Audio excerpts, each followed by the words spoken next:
আমাদের এনসিপির আহ্বায়ক তিনি সংসদে বক্তব্যে বলেছিলেন যে এই রাষ্ট্রপতিকে অতি দ্রুত অপসারণ করে তাকে আটক করে শাস্তির মুখোমুখি করতে হবে।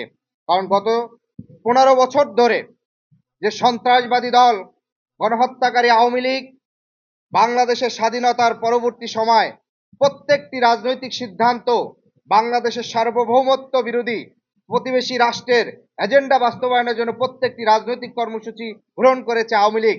সে আওয়ামী লীগ ক্ষমতায় আসার পর থেকে 9 সাল থেকে 3 থেকে 4টি গণহত্যা করে 2009 সালের সেনা হত্যা, 2013 সালের শাপলা গণহত্যা এবং 2024-এর জুলাই আগস্টে গণহত্যার মাধ্যমে এই রাষ্ট্রের সার্বভৌমত্বকে বাংলাদেশের রাজনীতি অর্থনীতিতে সরাসরি প্রতিবেশী রাষ্ট্র নগ্ন হস্তক্ষেপ তারা বিস্তার করেছিল। আজকের সেই রাষ্ট্রপতিকে রেখেই দীর্ঘ 5 মাস এই জাতীয় সংসদের রেখেছে বিএনপি, অথচ তাকেও সুযোগ ছিল অপসারণ করার, কিন্তু তারা সেটি করেনি। একই সাথে আমরা দেখি গত 5 মাসে প্রত্যেকটি জায়গায় বিএনপি তার দলীয় লোককে নিয়োগ দেওয়ার জন্য উঠে পড়ে লেগেছে। একেবারে বাংলাদেশ ব্যাংকের সেই গভর্নর থেকে শুরু করে প্রত্যেকটি জায়গায় যে বিনোদনের জায়গা ক্রিকেট বোর্ড, সেখানেও হচ্ছে তার প্রত্যেকে 4 স্থায়ী কমিটির 4 ছেলেকে তারা হচ্ছে সেখানে এক ধরনের পুনর্বাসনের উদ্যোগ নিচ্ছে। ফলে আগামীর বাংলাদেশের তরুণরা যে একটি মেধাভিত্তিক দক্ষ বাংলাদেশ দেখতে চায়, সেটি নিয়ে বিএনপির আসলে কোনো ভিশন নাই।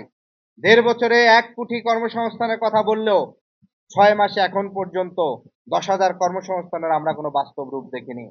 ফলশ্রুতিতে 91 সালের ক্ষমতায় অধিষ্ঠিত হয়ে বিএনপি যে প্রতিশ্রুতি ভঙ্গ করেছে, 2001 থেকে 6 সালে ক্ষমতা পাকাপোক্ত করার যে অপচেষ্টা চালিয়েছে, তারই সেই দুষ্ট চক্রের আবারও ধারাবাহিকতা হতে যাচ্ছে সেই 2024 সালে। তারা কিছু হলেই বলেন যে জুলাই সনদ অক্ষরে অক্ষরে পালন করবেন। এটিও জাতির সামনে একটি প্রতারণামূলক বক্তব্য।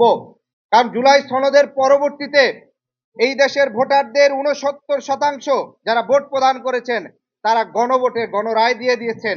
সেই গণভোটের গণরায় বাস্তবায়ন থেকে তারা সরে গিয়ে জুলাই সনদ অক্ষরে অক্ষরে পালন করার কথা মানে হচ্ছে যেই জাতি আরো এগিয়ে গিয়েছে সেখান থেকে তারা আরো 2 পা পিছিয়ে যাচ্ছে।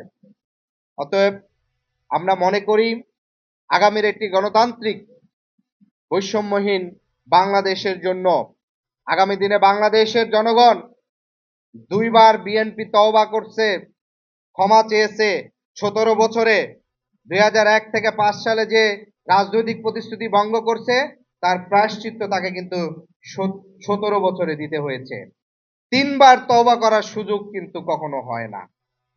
ফলশ্রুতিতে 24-এ ক্ষমতায় অধিষ্ঠিত হয়ে যে ধরনের প্রতারণামূলক স্থায়ী কমিটির সদস্যরা বলেছেন যে নির্বাচনের পূর্বে আমরা গণভোটের হ্যাঁ বলেছি, আমাদেরকে ভোট দেওয়ার জন্য যাতে নির্বাচন হয়ে যায়, এখন সেই কথা কিন্তু এখন মানুষের কিন্তু সেই জবাব কিন্তু আগামীতে বাংলাদেশের মানুষ দিবে।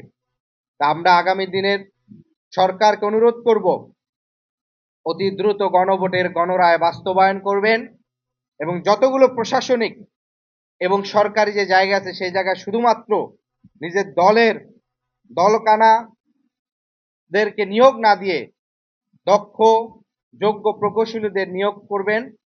একই সাথে আরেকটি বিষয় যে জুলাই গণ অভ্যুত্থানে যারা শহীদ হয়েছে সেই শহীদ পরিবারদেরকে আমাদের সকল দল মত নির্বিশেষে সকল দলের সরকারি থেকে বিরোধী দল এবং রাষ্ট্রের উদ্যোগে তাদেরকে আর্থিক সংস্থাপনের ব্যবস্থা করতে হবে।